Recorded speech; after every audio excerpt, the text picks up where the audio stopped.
Welcome back to another episode of Real Talk with Robin. Joining us is Robin Gwaltney from the Gwaltney Group, a trusted local real estate team. Each week we break down real estate topics that matter to local buyers and sellers. And with the spring market heating up and match day right around the corner, bringing people in and out of Rochester, today we're talking about investments and rental properties in the local market. Thanks, Robin, for coming back again. Of course. Okay, so what are some the rental statistics for the Rochester area? All right, so about between 24 and 36% of homes in Rochester are actually owned as investment properties. Okay. Being used as rentals. Interesting. Okay. That's like 1 in 4 or Yeah, more. okay. And that is because a lot of people will come to town, buy a house, do their residency, do a fellowship, and then when they leave, they think, geez, I got this for a great price. Houses are going up. I might as well keep it and rent it to some more incoming residents or, something like that. Yes. So a lot of people become investors by default. But then again, there are the people who do it intentionally, right? Because the average rent in Rochester is like $1,550, Okay. average. And that's still lower than a lot of big cities around the country. Right.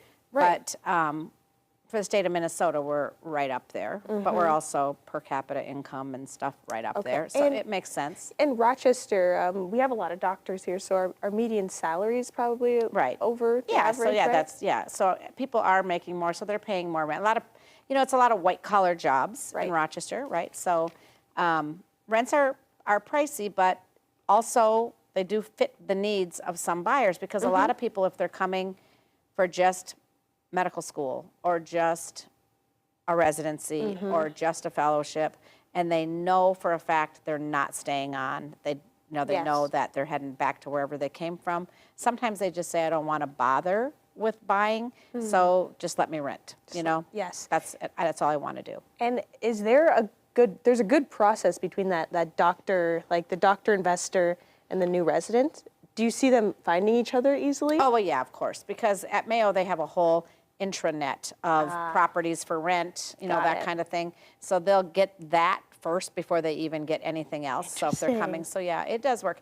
And I have a lot of Mayo staff physicians that own rental properties in Rochester. They understand that it's a great income source, right? And a lot of people, they think, well, geez, how much profit can I make each month? Because if I'm taking a loan on this property and I'm paying $1,500 a month for my payment and I'm only renting it for $1,500 a month, is it even worth it? Well, the reason it is worth it is because each year those property values just continue to go up and up and up, so you're building equity, right? Oh, okay. It's like I have a couple of clients who literally, each time they had a baby, they bought a house and say, each month we'll just let the rent pay for the house. Yes. Because the occupancy rate is so high that like vacant properties are only like 5 to 7%. So I mean, it's like the owners keep those rentals full. Okay. And a lot of them in Rochester also operate as like VRBOs and Airbnbs because people are coming to stay at Mayo all the time. They want to stay with their entire family, or they want to bring their pet, or they just want to cook their own food. Right. They don't want to just live in a hotel all the time. Exactly. So, yeah, so the rental business in Rochester is good. So I guess I would talk to both crowds, the people who want to come in and be a renter. We at the Gwaltney Group, we have a division for working with renters and also property management. So when we have clients who buy rental properties, we will just manage them for them. So we'll that's nice. screen their renters and collect their rent and do the thing. So yeah, we do it all, girl. We do You it all. always do it all. I love that about you. And Rochester's also growing, right? So what are boy. I know, right? So what are the population projections and job growth Okay, status? you're trying to rack my brain. I so know. I'm not going to cheat because I don't want to. I don't want to get it wrong. No problem. So right now, the estimated population in 2026 is about 124,000. Wow. The annual growth rate currently is about 0.5% a year.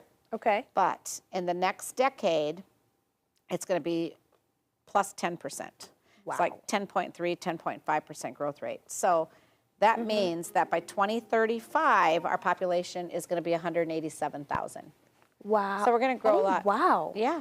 That's pretty big. Yeah. And I'm sure that that's great for real estate, right? And there might be some things that like the we were talking about this before where we might not have enough houses. It's already, I mean, Yes. the demand is, I mean, we always have a pretty low supply. Even when we feel like, I think, not last week, but the week before, we talked about there's like 2 months worth of inventory. So if every single house that's on the Yes, market now that's- sold, yes. in 2 months we'd be out of inventory. So in other words, call me up if you've got something to list because Yes, we need those houses. Yeah. places. So how do we contact you, Robin? Call me anytime on my cell phone, and that number is 507-259-4926. Thanks, Robin, for coming back and telling us everything we need to know about the real estate world. I'm happy to have you back next week, okay? I love being your neighborhood expert. I love that, pun intended. All right, more Midwest Access is on the way. Stay right there.